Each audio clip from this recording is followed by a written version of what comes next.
श्री राम जय जय राम।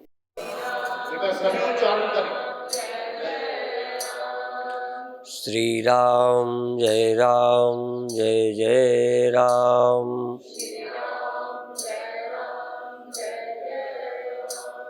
सच्चिदानंद भगवान की, सनातन धर्म की।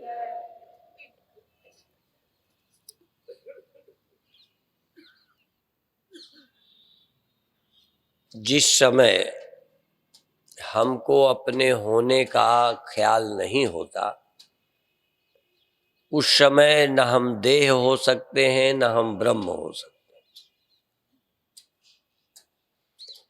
जिस समय हमें अपने होने का स्मरण, अपने होने का एहसास नहीं होगा, उस समय हम न गरीब हो सकते हैं न अमीर, न देहोहम न शिवोहम। गहरी नींद में सोया व्यक्ति जन्म मृत्यु के दुख को भी प्राप्त नहीं हो सकता, हानि लाभ के स्मरण का भी सुख दुख अनुभव नहीं करता। उसी तरह सोया व्यक्ति मैं ब्रह्म हूं, मैं आत्मा हूं, ऐसा स्मरण निश्चय नहीं कर सकता। सुषुप्ति बहुत अच्छी होने पर भी ज्ञान के लिए सबसे बड़ी बाधा है। रस्सी का बिल्कुल न दिखना ज्यादा खतरनाक है। बिल्कुल न दिखने से सांप तो नहीं दिखता, पर रस्सी भी नहीं दिखती। और रस्सी न दिखना ही सर्प की उत्पत्ति का कारण है। अभी आप कारण शरीर की बात सुन रहे थे, अज्ञान कारण है। वस्तु का बोध न होना अन्य प्रतीतियों का, अन्य अनुभवों का कारण बनता है। ये भी अभी सुन रहे थे, अंधेरे में जो नहीं है बहुत कुछ दिख जाता है। अंधेरा बहुत बुराइयों का जनक है। जो लोग दिन में नहीं डरते वो रात में डरते हैं। दिन में आप अकेले घर में बने रहोगे, नहीं डरोगे, क्योंकि उसमें कल्पनाओं के साकार होने का समय नहीं रहता। आंखें हैं, उजेला है, तो जो है वही देखोगे।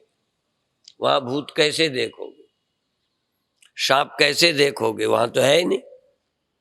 उजेला जो है प्रकाश है और आंखें।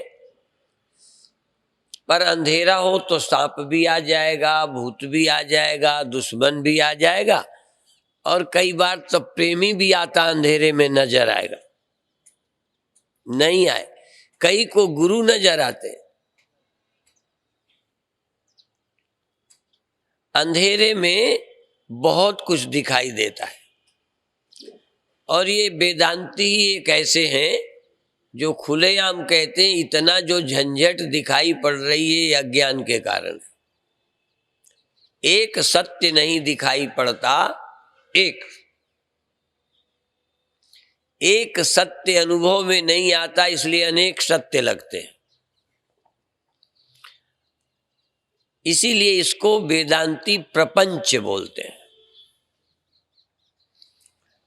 इस प्रपंच के खत्म करने के लिए ये मंच है। मिलते जुलते शब्द हैं। आत्मबोध प्रपंचोपशम है। सत्य का बोध प्रपंच को समाप्त करता है। प्रपंचोपशमम शांतम शिवम चतुर्थम मन्यन्ते सात्मा सविज्ञेया। आत्मबोध, आत्म ब्रह्मबोध, सत्य का विचार सृष्टि बुद्धि को, स्वप्न बुद्धि को, मिथ्या प्रतीतियों का बाधक है। साधन भी बहुत नहीं है, एक ही है, मूल पकड़ लो, मैं कौन हूं। पर जिस समय आपको विपरीत ज्ञान होता है, मिथ्या ज्ञान होता है, उस समय यथार्थ ज्ञान होने के अवसर अधिक हैं। स्वप्न वाले को जगाना बहुत आसान है सुषुप्त के बजाय। गहरी नींद में सोए आदमी के बजाय स्वप्न में जगाना आसान है, जल्दी वो सुन लेगा।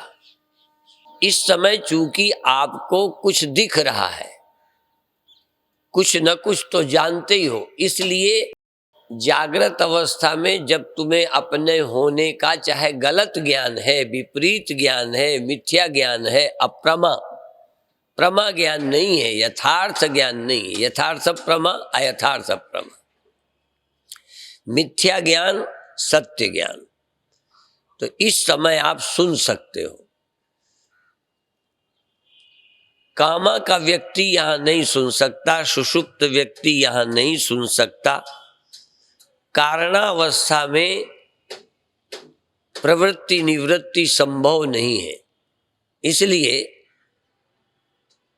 जब देहो हम का ज्ञान हो रहा हो तभी समझाया जाएगा कि तुम देहो हम मत सोचो, शिवो हम सोचो, चैतन्यो हम सोचो।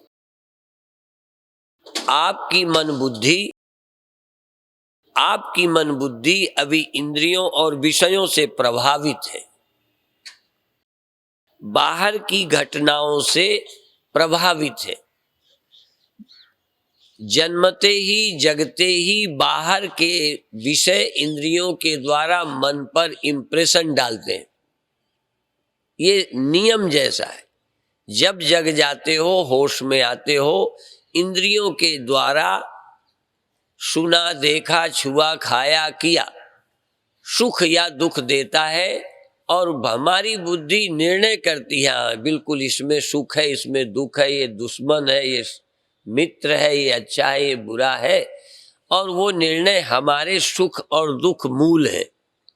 हमारा नपना क्या है कि आप अच्छे हैं। आपको और कोई गणित नहीं आता। 99% लोगों को एक ही गणित मालूम है कि आपके द्वारा मुझे सुख मिला, आप अच्छे हैं, बस। आपके द्वारा मुझे दुख मिला, आप बुरे हैं। ये पहला गलत गणित है। पहला, आदिकाल से ये गणित सबको आता है, ये पढ़ाना नहीं पड़ता। और इसी आधार पर आप निर्णय कर लेते हैं किसी के अच्छे होने का, बुरे होने का। भोजन तक में अच्छा बुरा क्या, मजा आया, अच्छा है। बचपन से ये गणित मालूम है। गधों को भी ये गणित आता है। जरूरत नहीं कि बड़े पढ़े लिखे गणित जानते हैं। जानवर को खाते में अच्छा लगता है, उसे अच्छा मानता है। मरेगा कि जिएगा कि बीमार होगा, ये गणित नहीं मालूम, किसी को नहीं मालूम। ये तो दुर्दशा के बाद समझ में आता है। दूसरे गणित का प्रारंभ, जिसका नाम विवेक है, सहज ज्ञान, और फिर सहज ज्ञान के बाद विवेक का जागरण, ये दूसरा गणित शुरू होता है और वहीं से हम मुक्ति की ओर चल पड़ते हैं। पहला गणित जानवरों के पास है। काम के कारण मेल फीमेल में प्रियता मालूम पड़ती है। चाहे तुम्हारा स्वास्थ्य चौपट हो, चाहे नरक चले जाओ, चाहे कितनी बेइज्जती हो, असल में हमारी सुख का ही नपना। और ऐसी इंद्रियां बनी है कि आप मुख में खट्टा, नमकीन, मीठा डालते हो तो एक सीमा में आपको प्रिय लगता है। नमक ज्यादा डाल दें तब भी प्रिय लगता है। ये हमारी इंद्रियां ऐसी बनी है और इंद्रियों के अनुसार मन को लगेगा। जैसी इंद्रियां बनी हैं इसमें गलती नहीं है। इंद्रियां ऐसी बनी हैं कि विषय का संपर्क होते सुख या दुख मालूम पड़ेगा। सब्जी मुंह में डालते, खीर मुंह में डालते अच्छा और बुरा अनुभव होगा, आपको तो नहीं होता।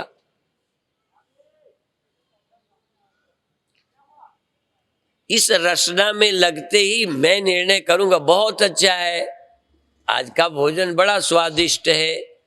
अब स्वादिष्ट का पता तो एक गणित सबको है, लेकिन ये नुकसान करेगा कि फायदा, ये गणित पहले नहीं आता। खाने के बाद, कुछ अनुभवों के बाद, बीमार होने के बाद, धक्का खाने के बाद, कई लोग बड़े गंदे गंदे दृष्टांत साधु महात्मा देते रहते हैं। मन मतंग माने नहीं जब तक धक्का न खाए। ये मन नहीं मानता जब तक धक्का नहीं लगे। जैसे विधवा स्त्री गर्भ रहे पछताए। अब देखो, काम को बुरा मन नहीं मानता, पर बच्चा पेट में आ जाए बुरा मानता है। अब एक काम तो मजे से किया, दूसरा साथ हो गया। जन्म से आपको सुख मालूम पड़ता है, जीना सबको अच्छा लगता है, पर मरना फिर पड़ोसी का थोड़ी होगा। यदि जी रहे हो, यदि जीवन मिला है तो मिला हुआ जाएगा। यदि मिला हुआ जीवन है तो मौत मिलनी ही है। कभी कभी संसार के सुख के लिए हमारा जन्म होता है। अभी प्रवचन सुन रहे थे अंतकाल में, जो स्मरण करते हैं। अब हम स्मरण करते मरे, आ गए, अब आ जाएंगे तो सब कुछ वही मिले। हमने एक कथा सुनी थी कि एक महात्मा ने देखा दूसरा आदमी घोड़े में चढ़ा जा रहा है।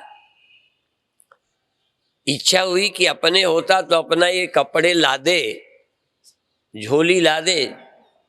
पहले गोस्वामी जी जब साधु बने तो वो झोली रखते थे, उसी में आटा, दाल, सामान, छोटा मोटा। कर्मकांडी लोग अपने बर्तन सामान रखते, जहाँ चाहे बनाया, खाया, स्वयं पाकी, चल पड़े। तो बड़ा चुटकुला प्रसिद्ध है कि एक बार घूमते घूमते अपनी जन्मभूमि में गए तो उनकी पत्नी वहां थी। सारे लोग आए, वो भी दर्शन करने आई। तो प्यार तो था ही पत्नी का। पति से पूछा, फला चीज ले आऊं? तो जब पत्नी ने पूछा ले आऊं, तो कहने लगे मेरी झोली में है। फिर उन्होंने पूछा दाल ले आऊं? कहने झोली में है। उनका ये कटोरी ले आऊं? झोली में है। तो पत्नी व्यंग में बोली कि सिर्फ मैं ही नहीं हूं झोली में, बाकी तो सब आपकी झोली में। आप साधु बने तब मेरे अलावा क्या नहीं है आपकी झोली में? मुझे भी ले चलो, डाल लो।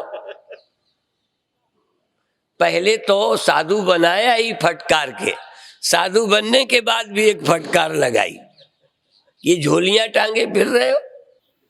कई पत्नियां बहुत अच्छी होती हैं जो पतियों को तार देती हैं, और कई पत्नियां हैं कि आप तो जाएंगी, उसको भी, सनम को भी साथ ही ले जाएंगे। सोचने की बात है।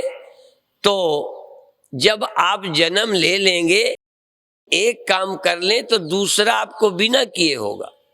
जन्म ले लें, देह में आ जाए, कितनी कोशिश करें कि ना मरे। मरने के लिए जन्म नहीं लेते। कोई भी सोचता भी नहीं कि जन्म होगा तो मरेंगे, सोचने की फुर्सत ही नहीं। शादी करने से कुछ समस्याएं होंगी, दिमाग सोचता ही नहीं, तो करने के बाद पता चलता है। तो जन्मने के बाद कितने दुख होते हैं ये धीरे धीरे समझ आता है। या विषयों के द्वारा हम रोगी बनते हैं। भोगे रोग भयम। भोग का मतलब जिसमें भी सुख मिलता है वो सब रोग पैदा करते। तो इंद्रियों के विषय के संपर्क से भोग तो निश्चित है, चाहे सुख का हो चाहे दुख का हो।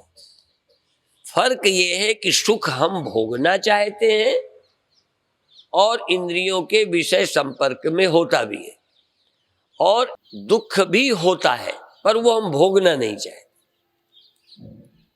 दुखी होना नहीं चाहते पर होते हैं, और सुखी होना भी चाहते हैं, कभी कभी हो जाते हैं। खाते में, मिलते में, बात करते में, पद प्रतिष्ठा में, कुछ भी जब भी आप करते हो तो सुख के लिए करते हो, कर्तव्य बुद्धि से कम करते हो। मुक्ति का पहला साधन है कि आप कर्तव्य पालन के लिए पुत्र का काम करो, मोह से नहीं। कर्तव्य पालन के लिए, आवश्यकता के लिए धंधा करो, अज्ञान बस लोभी मोही अभिमानी बनने के लिए नहीं। देश के काम के लिए राजा बनो, कर्तव्य पालन करो, बड़े होने का शौक ना हो। बड़ा छोटा सा साधन है, बड़ा सुंदर, ज्यादा कठिनाई नहीं है। अभी हम राजा भी बनते हैं तो अपने मान के लिए, अपने लाभ के लिए, कर्तव्य के लिए नहीं कि हमारी कोई ड्यूटी है। शादी ब्याह, खाना पीना जो भी करते हैं, कई न कई बार अज्ञानवश हम सुखी होंगे इसके लिए कर रहे हैं। ये नहीं सोचते कि हमारा कर्तव्य है, क्या सुखी होंगे पुत्र पैदा करके, मिल क्या जाना है। रोना मिलेगा, मरना मिलेगा। जहां बजते हैं नक्कारे वहां मातम भी होता है। लाभ में हानि, जय में पराजय, संयोग में वियोग, सुख में दुख, ये होगा ही होगा। जन्म में मृत्यु। एक पसंद को पकड़ा तो दूसरा अपसंद जबरदस्ती जुड़वा चलाता है। जुड़वा कागज का पेज एक साइड आप उठा लो तो दूसरी साइड भले आपकी नजर में ना हो पर दूसरी साइड होगी। कोई सिक्का उठाओ, नोट उठाओ, एक साइड ले आओ तो दूसरी आपकी आंख के सामने नहीं है पर है वो। वेदांत या अध्यात्म विद्या मुक्ति निर्द्वंद्व होने की बात कहती है। और सारा कुछ जहां हम फंसे हैं उसमें अज्ञान मुख्य है, अज्ञान जड़ है। अज्ञान के बाद सपने, अनुभूतियां, फीलिंग्स सहज होती हैं। और कुछ भी करते जाओ आत्मज्ञान के अलावा मुक्ति नहीं मिलेगी। कुछ भी कर लो, पुण्य कर लो, पाप कर लो, पापड़ सारे बेर लो, थोड़ी देर पाप से भी सुख मिलता है।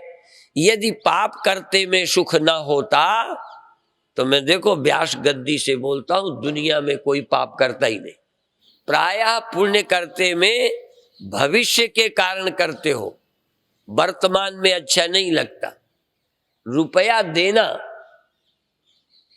अच्छा नहीं लगता। चोरियां तक करते हो, क्यों दोगे? जिसके पाने में सुख है उसके देने में नहीं है। धन पाने में सुख मानने वाले धन पाते समय सुखी हैं, धन देते समय सुखी नहीं है, सुख की आशा से देते हैं। स्वर्ग पाने के लिए आप पुण्य कर रहे हो, करते में कोई बड़ा रस नहीं है, पाप करते समय रस है। अभी अभी मैं जब आया था विवेक चूड़ामणि पर ही चर्चा कर रहा था कि एक आदमी घर से निकला स्वर्ग जाने के लिए, स्वर्ग जाने के लिए निकला। आप भी स्वर्ग के लिए निकलते हो, सुखी होने के लिए निकलते हो। तो स्वर्ग जाने के लिए निकला, पर जब बस स्टैंड गया तो पूछा ये बस कहाँ जाती है? कहने लगे नरक। कहने ये कहाँ जाती है? नरक। कहने ये कहाँ जाती है? नरक। स्वर्ग की कोई गाड़ी नहीं थी। कहने लगे स्वर्ग जाना है तो मैं तो स्वर्ग जाने आया हूं। कहने लगे पैदल जाना पड़ेगा। अब स्वर्ग जाना था पैदल, नरक जाने के लिए गाड़ियां खड़ी थी। तो सोचता है कौन स्वर्ग जावे, सुविधा है नरकई वाली में चलते। जो सुविधा है बस वही का मन चल पड़ता है। कौन भविष्य देखता है? अभी आराम से यात्रा होगी, वहां देखा जाएगा। बस मिल रही है और कहीं एयर कंडीशन बस हो और सुविधा, आनंद से बैठो। तो जिसमें इस समय स्वर्ग है, भले वो गाड़ी नरक जा रही हो, आदमी चला जाएगा। पर स्वर्ग मिलता हो पर चलने में नरक है, करने में नरक है, तो आदमी मुश्किल से करता है। तो एक ही है मुख्य अज्ञान, सब दुखों की जड़ अविद्या, अस्मिता, राग, द्वेष, अभिनिवेश, ये 5 क्लेश हैं। मुख्य अविद्या, अपने आत्मा की वास्तविकता का पता न होना, और पता लगाने को भी शरीर चाहिए, भोगने को भी शरीर चाहिए, और मुक्त होने को भी शरीर चाहिए।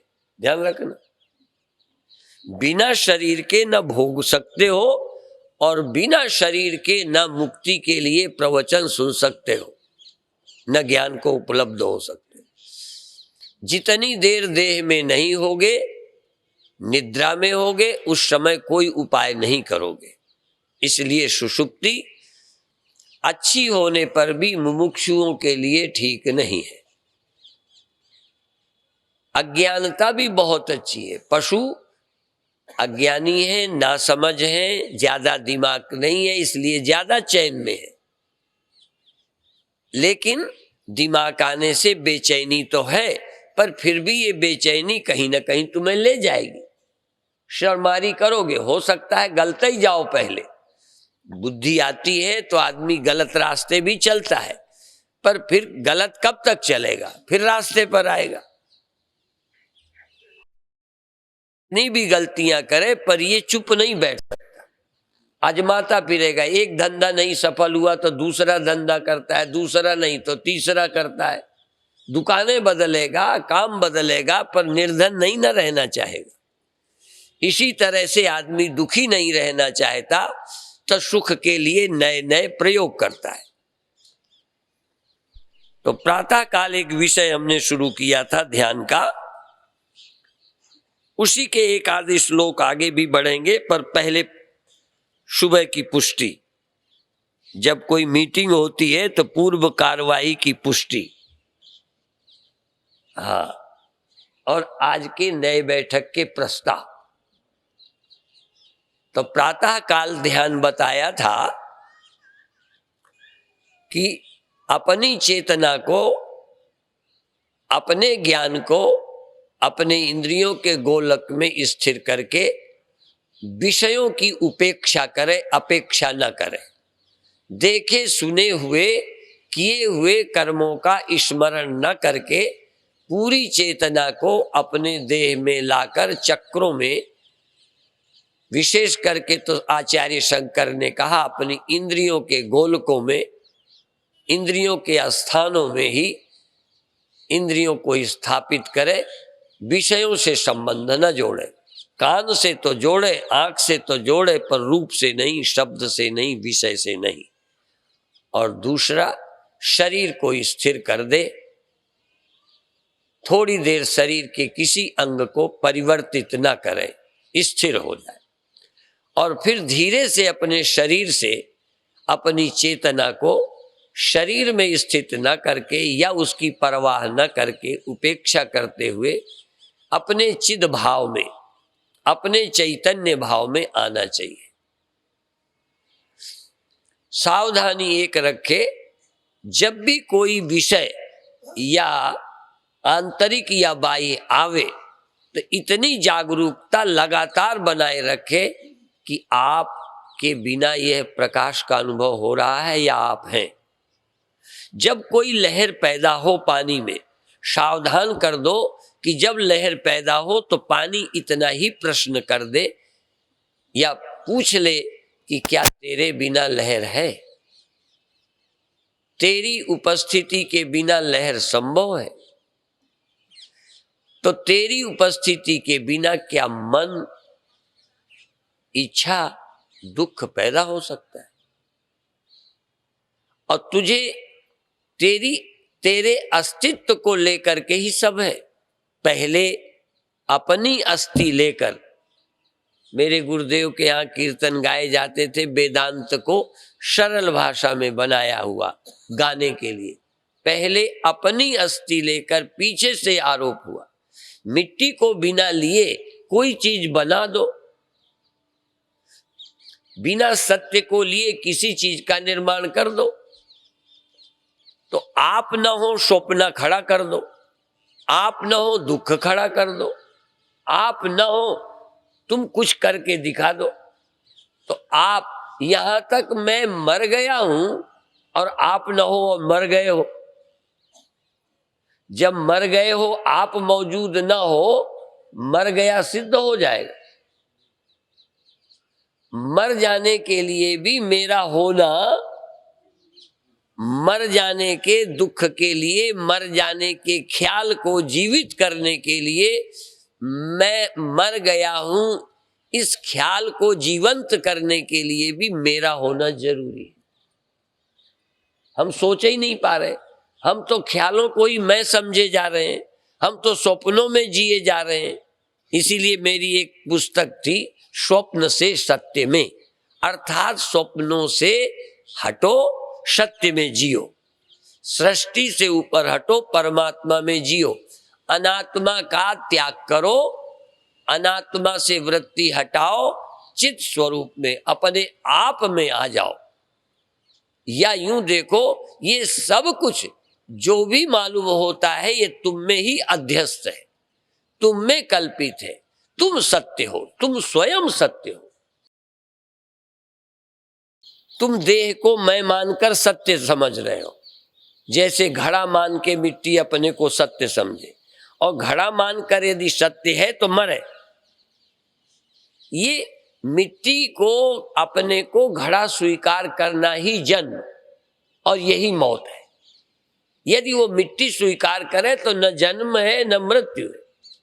पर दृष्टांत सुनते हो, कभी ख्याल में नहीं आता कि मेरा जन्म नहीं, मैं विकार रहित।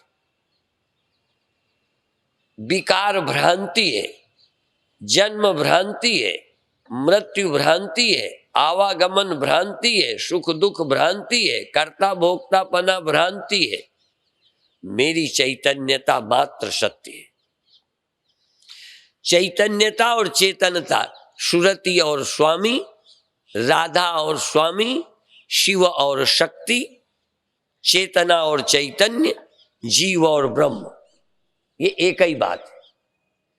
चैतन्यता और चेतन, चैतन्यता ये प्रकृति के साथ मिला हुआ एक विकार है, और हम अभी चैतन्यता को ही जीवन समझते हैं।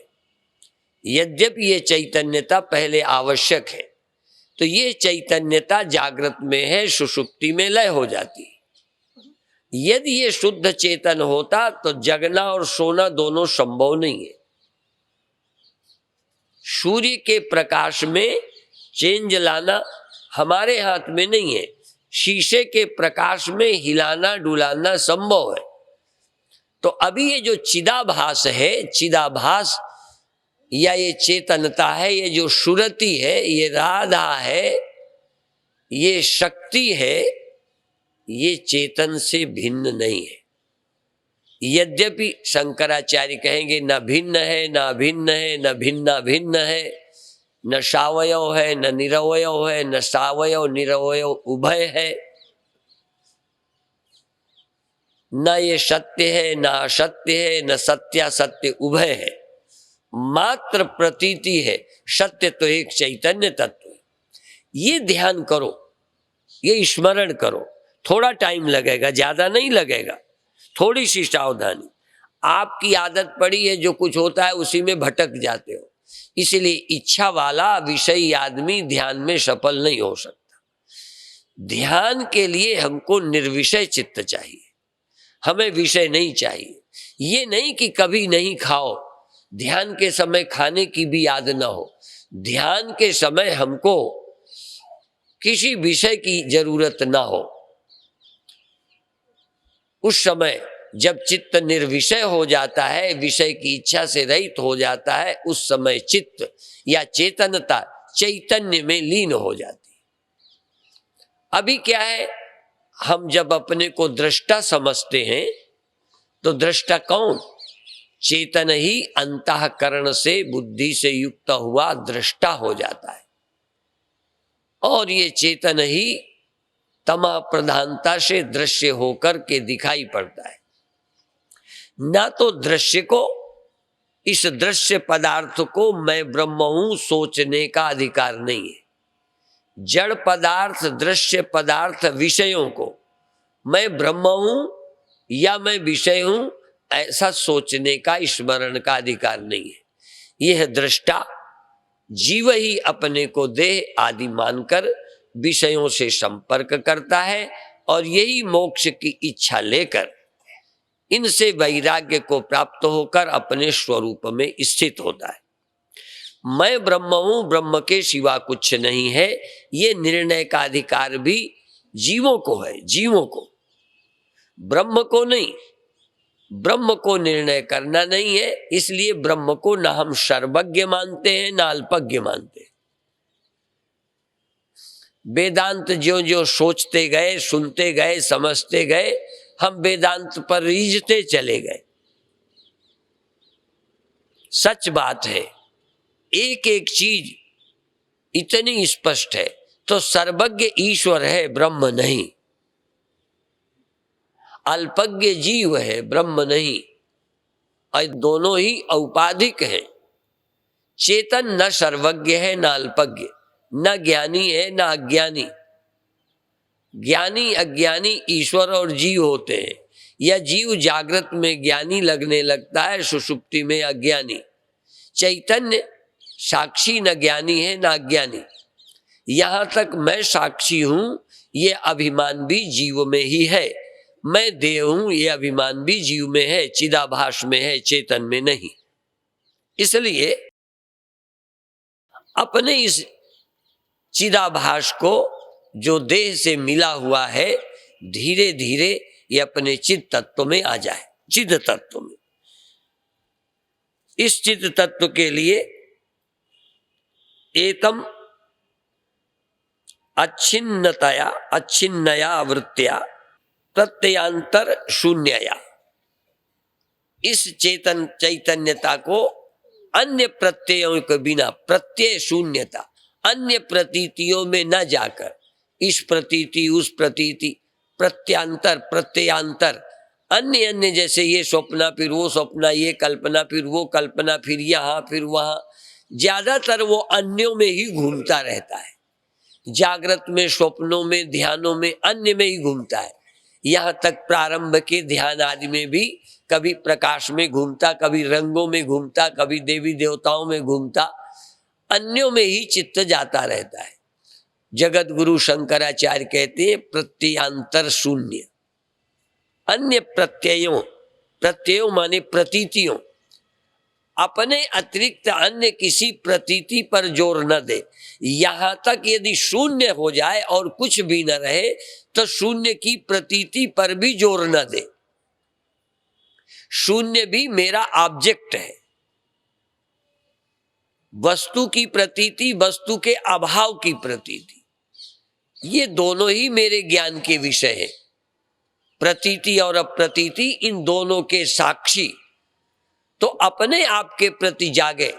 हम विषयों की प्रतीति को जानते हैं या फिर शून्य को जानते हैं, आकाश को जानते हैं। ध्यान के लिए यद्यपि आकाश बहुत अच्छा है, पर आकाश का भी हम लोग प्रारंभ में सहारा लेते हैं, लेकिन आकाश भी ज्ञान का विषय है। आकाश जाना जाता है। आकाश बोध स्वरूप नहीं है, चिद रूप नहीं है। इसलिए अज्ञान भी अपने आप सिद्ध नहीं हो सकता। जैसे मकान, मकान सिद्ध नहीं हो सकता बिना कोई व्यक्ति के। कोई व्यक्ति को मकान मकान लगता है, ऐसे ही अज्ञान भी अज्ञान तभी लगेगा जब कोई चेतन हो। बिना चेतन के अज्ञान सिद्ध नहीं हो सकता। लेकिन लोग नहीं ध्यान देते, पता नहीं किस चक्कर में पड़े हैं, क्या जानना चाहते हैं। नहीं, आत्मबोध से, आत्मा के बोध से आसान कुछ भी नहीं है। सबसे आसान इस धरती पर है तो आत्मज्ञान। क्यों?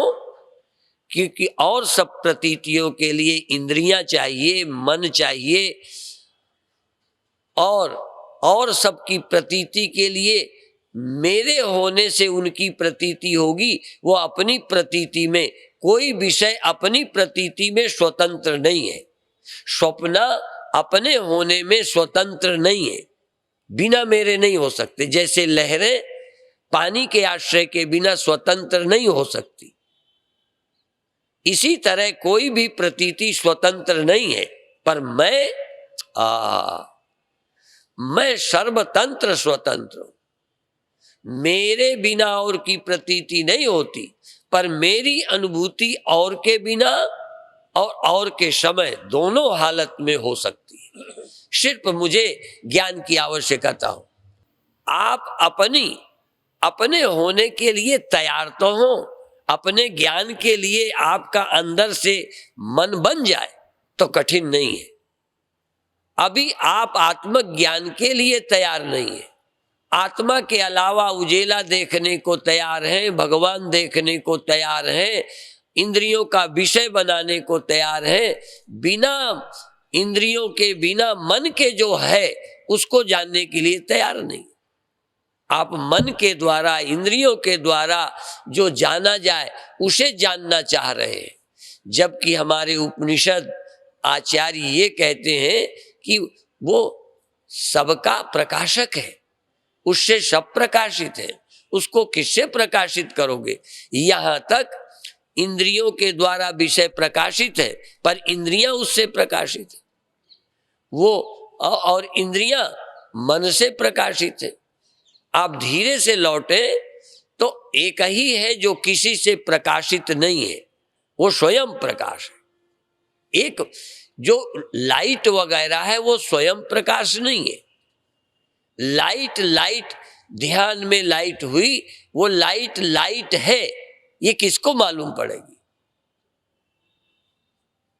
और मन है, सुख है, ये अच्छा है, ये बुरा है, किसको मालूम पड़ेगा? तो जो किसी से मालूम नहीं पड़ता, जिससे सब मालूम पड़ते हैं, वो स्वयं प्रकाश है, स्वयं ज्योति है, वो आत्म ज्योति है, वो आप ही है। जो किसी से मालूम नहीं पड़ते, बल्कि तुमसे सब मालूम पड़ते हैं। तुम स्वयं प्रकाश हो। जब तुम देखना चाहते हो मैं को, तो और एक चक्कर पड़ जाता है। देखने के लिए दो मैं चाहिए, एक देखे, एक दिखाई पड़े। जैसे आप अपने को फोटो बनाकर देखो तो जो दिखाई पड़ेगी फोटो, शीशे में देखो वो छाया होगी, तुम तो उसे भी देखोगे, शीशे को भी और फोटो छाया को भी। तो तुम ही सबके दृष्टा हो। पर एक और भ्रम है, जब मैं अपने को दृष्टा मानता हूं तो दृष्टा होकर दृश्य को देखता हूं। दृष्टा की परिच्छिन्नता, चेतन में दृष्टा होना माने चेतन की व्यापकता समाप्त हो गई। पानी का लहर बनना माने व्यापकता खत्म, लहर बन गई, सीमित हो गई। तुम चैतन्य तत्व ब्रह्म हो, तुम ब्रह्म न मानकर दृष्टा हो जाते हो। दृष्टा होते ही कुछ दृश्य होता है, तुम जानते हो, ये जाना जाता है। इसलिए ये जहां ज्ञाता ज्ञान ज्ञेय होते हैं, ध्याता ध्यान ध्येय होते हैं, दृष्टा दर्शन दृश्य होते हैं, जहां त्रिपुटी होती है, तहां ये बोध स्वरूप नहीं है। एक चैतन्य तत्व ही ज्ञाता ज्ञान ज्ञेय रूप में विकल्पित होने लगता है। एक ही चेतन दृष्टा दर्शन दृश्य रूप होकर मालूम पड़ने लगता है। पर जब ये चेतन दृष्टा नहीं बनता, यह है ना मैं दृष्टा हूं, ना मैं दृश्य, ना मुझे देखने की इच्छा है, तब ये शुद्ध स्वरूप को प्राप्त करता है। मेरे गुरुदेव बोलते, दृष्टा दर्शन दृश्य ये तीनों जहां हेराए, सोई शुद्ध स्वरूप तू ले आत्म को जान। इस तरह से आत्मा के बोध के लिए आप तैयार हो जाएं। अत्र आत्म तत्व दृढ़ी कुर्वन्, आत्म तत्व को दृढ़ करो, मजबूत करो। अहमादिषु सत्यजन संत्यजन। आत्मा की चैतन्यपन को और कोई मान, विषय, पदार्थ, रोशनी और कुछ दृढ़ मत करो। अपने चैतन्य तत्व को, आत्म तत्व को ही स्मरण द्वारा दृढ़ करो। और अहमादिषु संत्यजन, और मैं आदि का त्याग करो। मैं में देह भी है, इंद्रियां भी है, अंदर उठने वाला ख्याल, क्योंकि मैं हूं का ख्याल नींद में खो गया था। मैं हूं का ख्याल पैदा हुआ जगते। तो जो पैदा होता है वो नित्य नहीं होता, वो सत्य नहीं होता। लहर 24 घंटे नहीं रहती, पानी 24 घंटे रहता है। इसी तरह से मैं नाम का ख्याल, ये मैं नाम का अहंकार एक विचार है, इसका भी त्याग करो। जब मैं को पकड़कर सोचोगे कि मैं दृष्टा हूं, मैं व्यापक हूं, तो आपको नहीं मालूम पड़ेगा। इस परिच्छिन्न मैं के ख्याल को भी त्याग दीजिए। मैं ब्रह्म हूं कहने के बजाय पहले मैं हूं इस ख्याल का त्याग करो। इस बुलबुले का त्याग करो, फिर जो बच जाए उसका नाम जल है। घड़े को पहले शून्य हो जाने दो, फिर जो बचे वो सत्य मिट्टी है। इसी तरह से मैं ब्रह्म हूं, यद्यपि समझाने के लिए बोलते हैं और कुछ न कुछ बोलना होगा, पर ज्यादा अच्छा है कि जो ख्याल नींद में नहीं रहता उस ख्याल को मिथ्या समझो। जो कुछ देर रहे न रहे वो सत्य नहीं हो सकता। इसीलिए घड़ा सदा नहीं रह पाता, ढेला सदा नहीं रह पाता, गहना सदा नहीं रह पाता, बुलबुला सदा नहीं रह पाता। क्यों? वो सत्य नहीं है। तो ये मैं का ख्याल, मैं हूं, मैं जिंदा हूं, मैं देह हूं, ये ख्याल क्या आप जीवित रख सकते हैं? नींद में मैं हूं ये ख्याल रहता है? तो जो कल्पना मात्र मैं है उसको कल्पना कर दो, झूठा कर दो, फिर देखो जो बचता है वो ब्रह्म है, वो व्यापक है, अनादि है, अनंत है और वो एक है। मैं हूं, जब वही चेतन मैं हूं के ख्याल से जुड़ता है तो मैं के ख्याल के कारण एक चेतन अविभक्त होता विभक्त लगने लगता है। मैं पन में, तुम पन में, यह पन में, वह पन में, ये विभाजित हो जाता है एक चेतन, अर्थात विभाजित लगने लगता है। अविभक्तम च भूतेषु विभक्तम इव च स्थितम। एक ब्रह्म आत्मा अहंकार में अलग अलग लगता है, अहंकार के अलगाव के कारण। और इसीलिए मैं व्यापक हूं, अहंकार से सोचने में कठिनाई होती है। इसलिए अहंकार अंश को छोड़ दीजिए, बाध कर दीजिए। शुद्ध चिन्मात्र सत्ता सर्वत्र है, ऐसा चिंतन करिए। यही ध्यान आपके लिए कल्याणकारी है।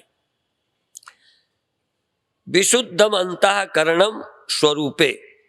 विशुद्ध अंतःकरण, शुद्ध चित्त। असल में अशुद्ध चित्त क्या है? विषयासक्त चित्त अशुद्ध है। संसार का चिंतन करने वाला चित्त अशुद्ध है, वो बोध के लिए ठीक नहीं है। और कोई चीज सदा शुद्ध रहे न रहे, पहले भी बता चुका कि जब डायबिटीज का मरीज होता है और ऑपरेशन करने की नौबत आए तो डॉक्टर पहले शुगर को नील करते हैं, ऑपरेशन बाद में शुगर को जब कंट्रोल करते हैं तब ऑपरेशन करते हैं। ऐसे ही मन को पहले विशुद्ध करें, वैराग्यवान बनाएं, जानने के लिए तैयार करें, तब ब्रह्म ज्ञान सुनाएं। क्योंकि जब तक मन ज्यादा सांसारिक रहेगा वो सोच नहीं पाएगा अपनी आत्मा के महत्व को, वो चीजों के महत्व में घूमता रहता है। इसलिए आद्य जगत गुरु शंकराचार्य कहते विशुद्धम अंतःकरणम स्वरूपे निवेश। शुद्ध चित्त करके चित्त को स्वरूप में प्रवेश करे, लौट जावे और साक्षिण्य अवबोध मात्रे, जो बोध स्वरूप साक्षी है उसमें ही लौट जाए। साक्षी में, आभास नहीं, आभासंश विषयों से और के चिंतन से लौटकर ये चिदाभास चित स्वरूप में, और लौटते ही चिदाभास की जो परिच्छिन्नता है बाधित हो जाएगी, भिन्नता बाधित हो जाएगी। भिन्नता परिच्छिन्नता का बाध होकर शुद्ध जो चित्त सत्ता है वो जन्म रहित, मृत्यु रहित, परिच्छिन्नता रहित है, निर्विकार है। और वो तत्व हर आभास के पीछे बैठा है। यहाँ के आभास के पीछे भी कूटस्थ चेतन साक्षी, तुम्हारी बुद्धि के पीछे भी वही चेतन साक्षी, एक ही बैठा है। पर बुद्धि की और आभास की परिच्छिन्नता के भ्रम के कारण साक्षी की व्यापकता मालूम नहीं पड़ती।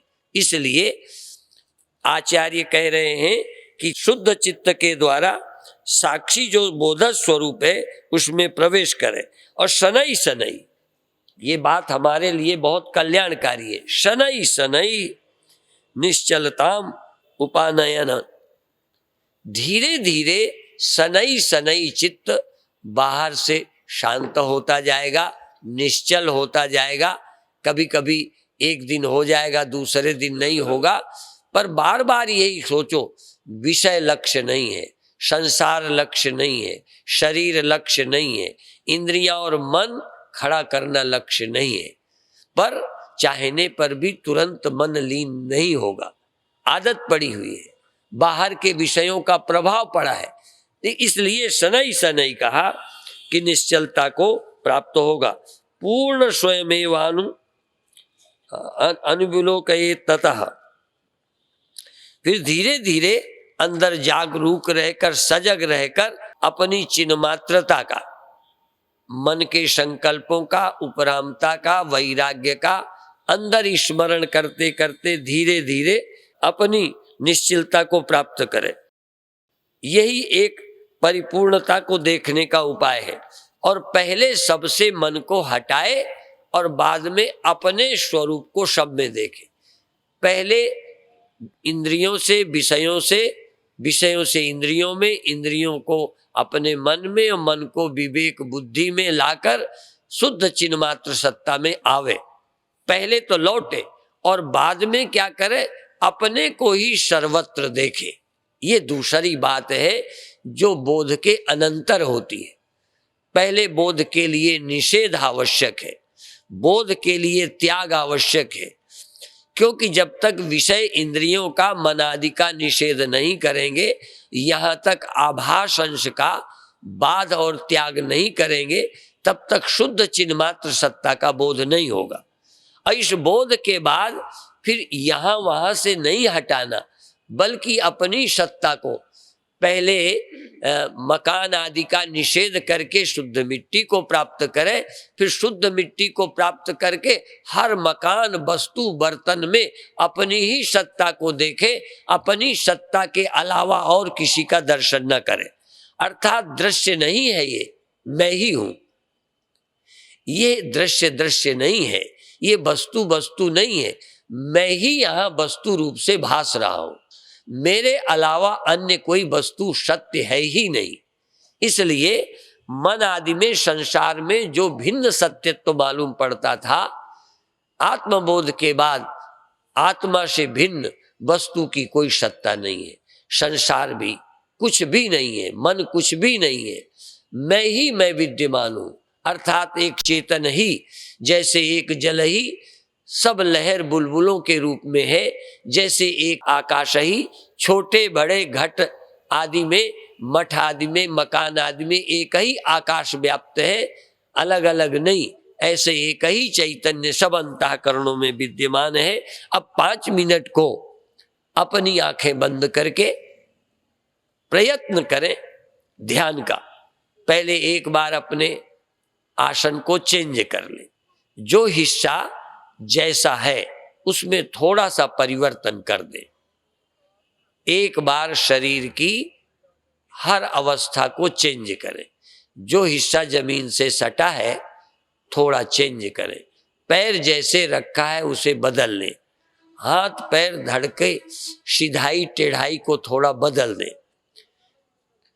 थोड़ा बदलने के बाद अपने अंतर जागृत हो जाए और एक बार पूरे देह में, विशेष करके आंखों में, कानों में अपनी चैतन्यता, चिदाभास को क्रम से, पहले संपूर्ण संसार से अपनी बिखरी हुई चेतना को, चिदाभास को, जो इंद्रियों के द्वार से बाहर भटकता रहता है जीव, आभास ज्ञान, इस ज्ञान को अपनी इंद्रियों में ही केंद्रित कर ले। इंद्रियों के गोलकों में, आंखों में, कान में, नाक में, रसना में और त्वचा में। किसी को और तरह की प्रैक्टिस हो तो अपने चक्रों में, मूलाधार से लगाकर सहस्रार तक किसी चक्र में अपनी चेतना को पूरा जागरूक करें और अंत में जगहों का त्याग करें। ना मुझे आंख में एकाग्र होना है, ना कान में, ना मुझे देह में, ना मुझे मन में, फिर मुझे तो अपनी चिन्ह मात्र सत्ता में आना है। मैं चैतन्य हूं। मैं ये क्यों सोचूं कि इस बुलबुले में पानी है कि उस बुलबुले में पानी है बस, बल्कि बुलबुला हो तब मैं बुलबुले में हूं। बुलबुला ही नहीं है, पानी है। घड़ा होवे तब मिट्टी का चिंतन करें कि मैं इस घड़े में हूं। घड़ा का ख्याल करें, फिर घड़े में मैं को ढूंढें। और हम क्या कहते हैं, घड़ा ही नहीं है, तू है। नहीं है आंख, तू है। नहीं है कान, तू है। यदि आंख है तो आंख में तू है, कान है तो कान में तू है, नासिका है तो नाक में तू है, रसना है तो रस में तू, रसना में तू है। यदि त्वचा है तो त्वचा में तू है। यदि मन है तो मन में तू है। यदि ख्याल है, विचार उठा तो उस विचार में तू है। विचार एक लहर है, वृत्ति एक लहर है। ये वृत्ति रूपी लहर बिना तेरे नहीं हो सकती। तो तू कहाँ है, ढूंढ। चूंकि अभी तेरे लिए आंखें हैं, कान है, देह है, मन है, इसलिए आंखों के गोलकों में, कान के गोलकों में, नासिका के छेद में और रसना में, त्वचा में और अंत में मन में। तू मन में है, तू मन में है, पर मन है तो तू मन में है। यदि मन ना होता तो फिर कैसे कहेगा मैं मन में हूं। घड़ा है तो ये सोचेंगे कि मिट्टी घड़े में है, पर मान लो घड़ा ना हो तब मिट्टी कहाँ है। आप दूसरी कल्पना करोगे कि ढेले में, ढेला ना हो तो, ईंटा ना हो तो मिट्टी तो वो है जो किसी में स्थित नहीं है, किसी में स्थित नहीं है। मिट्टी तो स्वयं है, उसे किसी में रहने की क्या जरूरत कि वो ईंटे में रहे, कि मकान में रहे, कि घड़े में रहे। पानी को क्या अटकी है कि वो बुलबुले में रहे, लहर में रहे। यदि लहर है तो तेरी सत्ता में है, और नहीं है तो तू स्वमहिम ने, तू अपने आप में है। तुझे किसी में रहने की क्या जरूरत। तुझे तो रहने के लिए शून्य भी नहीं चाहिए। यद्यपि कई लोग शून्य में रहते हैं, पर शून्य में तू रहता है कि शून्य तुझ में रहता है। और शून्य भी क्या है, तेरा ख्याल है शून्य। यदि शून्य का ख्याल गया तो शून्य भी नहीं है, तू ही है, तू ही है, तू ही है। जब भक्त कहता है तू ही है, तू ही है, तू ही है, तो अपने से भिन्न कहता है। यहां गुरु कह रहा है तू ही है शिष्य को। शिष्य को गुरु कहता है तू ही है। कहाँ है मन, कहाँ है ख्याल, कहाँ है कल्पना, कहाँ है शून्य, कहाँ है दुख, कहाँ है सुख, कहाँ है कल्पना, कहाँ है इरादा, कहाँ है भय। क्या भय भी तेरे बिना संभव है। तू ना हो और भय हो जाए, तू ना हो और स्वप्न हो जाए। तो यदि हो तो तू उसमें है, एकदम छलांग नहीं। यदि आंख है तो तू आंख में है, यदि मन है तो तू मन में है, यदि ख्याल उठा तो उस ख्याल में तू है। यदि लहर पैदा हो गई, हमें जिद्द नहीं करना। यदि लहर है तो हम कहेंगे इस लहर में जल है। लहर में पानी चिंतन करे कि मैं हूं। धीरे धीरे लहर का ख्याल खत्म हो जाएगा, केवल पानी रह जाएगा। इसी तरह से आत्मचिंतन का मतलब संत्यजन, मैं हूं का ख्याल भी छोड़ दे। ये मैं भी एक ख्याल है, ये मैं भी एक कल्पना है, पर एकदम नहीं छोड़ सकते तो जल्दबाजी मत करना। एकदम शरीर छोड़ना संभव नहीं है, इसलिए तू शरीर में आ जा। इंद्रियां एकदम छोड़ना संभव नहीं है, इसलिए विषय छोड़ दे, इंद्रियों में आ जा। और फिर इंद्रियां और विषय देह छोड़कर मन में आ जा। फिर थोड़ी देर के लिए 1-2 सेकंड को मन भी छोड़ दे। मन एक कल्पना है, मन एक लहर है, वो सत्य नहीं है। मन तू ज्योति रूप है, मन कुछ भी नहीं है, एक चैतन्य ही मन बन करके दिखाई देने लगता है। अज्ञानता से, निद्रा से, असावधानी से। सावधान हो, तू अपना होश संभाल, मन गया। अब जब मन ही नहीं है तो तू कहाँ है? कई बार लगता है फिर पता ही नहीं रहता हम कहाँ हैं। हाँ, कहाँ का पता नहीं रहता, तू तो है। यहां खो गया, वहां खो गया, भीतर खो गया, बाहर खो गया। भीतर और बाहर भी अभी ख्याल है, इसलिए भीतर तू है, बाहर तू है, और अंत में न भीतर है न बाहर है, तो तू ही तू है। जब भीतर है तो तू भीतर तू है, बाहर है तो बाहर तू है, और जब न भीतर है न बाहर है तब भी तू है। भीतर और बाहर का ख्याल छोड़, भीतर और बाहर की कल्पना मिटा, तो चैतन्य है कि नहीं? तू चैतन्यपन में जाग, तू मन में न जाग, इंद्रियों में न जाग। हाँ, यदि तुझे लाभ मिले, सहारा लेना है तो जाग, इंद्रियों में जाग, कान में जाग, आंख में जाग, श्वास में जाग, एक एक क्रिया में जाग, एक एक विचार में जाग, एक एक इच्छा में, संकल्प में जाग, और देख तू है कि नहीं। इतना ही तो ख्याल करना है कि कोई ख्याल उठा तो ख्याल को उठ जाने दे, और तुरंत ख्याल के उठते ही देख कि तेरे बिना ये ख्याल है। मिट्टी में बर्तन बन जाने दे, बनने के बाद तुरंत पूछ कि बर्तन बिना तेरे है? लहर बनने दे, लहर को मत परेशान कर, बन, और तुरंत पूछ ये लहर तेरे बिना है? तू बता, तेरे बिना दुख कभी हुआ हो, सुख कभी हुआ हो, चिंता कभी हुई हो, भय कभी हुआ हो? पर तू अपने अस्तित्व को भूल जाता है, और जो मालूम पड़ता है उसे ये क्यों हो गया, वो क्यों हो गया, लहर क्यों बन गई, ढेला क्यों बन गया, घड़ा क्यों बन गया, मकान क्यों बनता है, क्यों दिखता है? यूं दिखता है कि तू अपने को भूला रहता है। इसलिए सुमिरो, सुमिर सुमिर सुख पाओ। सावधान हो, तू किसी की याद मत कर, तू किसी की परवाह मत कर, तू जाग, तू सजग हो, तू है कि नहीं। और इतना ही, कुछ न कुछ होगा, मुझे मालूम है कि बिना लहर हुए चैन नहीं, लहर बनेगी, पर तुरंत ही सावधान हो जा कि लहर अकेली है कि जल भी है। बनने दे बर्तनों को, ढेलों को बनने दे, तुरंत पूछ ले कि बिना मिट्टी के ये बन सकता है क्या? बिना तेरे कुछ हो जाए, तू खोज, तेरे बिना कुछ हो जाए तो देख, और तू यदि होश में आ जाए तो तेरे सिवा कुछ रह जाए तो देख। दो मानो, तेरे बिना कुछ बन जाए, तेरे बिना कुछ सिद्ध हो जाए, तो कोशिश करके देख ले कि तेरे बिना क्या हुआ। तेरे बिना मन है क्या? तेरे बिना दुख है क्या, सुख है क्या, नींद है क्या? तेरे बिना कुछ हो ही नहीं सकता, पहली बात। और दूसरी बात, यदि तू ही है तो और क्या है? फिर क्यों कहता है ढेला है, फलाना है, जल लहर है, गहना है, क्यों नाम लेता है? फिर तू ही है, तू ही है, तू ही है। एक बार कर, मेरे सिवा कुछ नहीं, मैं सब में हूं, मैं सब में हूं, मेरे बिना कुछ हो नहीं सकता है, नहीं होगा नहीं। और दूसरे बार कह, मेरे सिवा और कोई सत्य नहीं है, मैं ही हूं, मैं ही हूं, मैं ही हूं। और ये मैं का ख्याल भी पैदा होता है, ये ख्याल भी मैं ही हूं। ये मैं का ख्याल, तू का ख्याल, वह का ख्याल भी मैं ही हूं।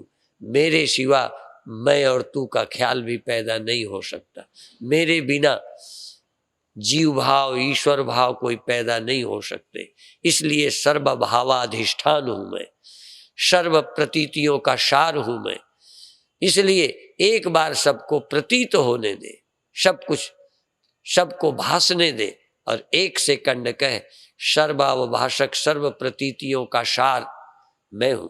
इसलिए मेरे सिवा अन्य की कोई प्रतीति नहीं, मेरे सिवा अन्य की कोई सत्ता नहीं, मुझ चिन्ह मात्र आत्मा के अलावा कुछ भी सत्य नहीं। मया अतिरिक्तम यद यद्वा तत्तद मिथ्येति निश्चित। मेरे अतिरिक्त जो भी कुछ है वो झूठ है, झूठ है, झूठ है, झूठ है, झूठ है। सत्य मैं हूं, मैं हूं। मन झूठ, मैं सच्चा। घड़ा झूठा, मिट्टी सच्ची, पानी सच्चा, लहर झूठी। ऐसे ही सब कुछ झूठा, मैं सच्चा। और मैं भी झूठा मैं सच्चा, मैं भी झूठा, मैं माने कल्पना, मैं माने ख्याल, निरंकार चेतन सच्चा। और अब सहज भाव से छोड़िए, सहज भाव से छोड़ दीजिए। अभी का समय पूरा होता है।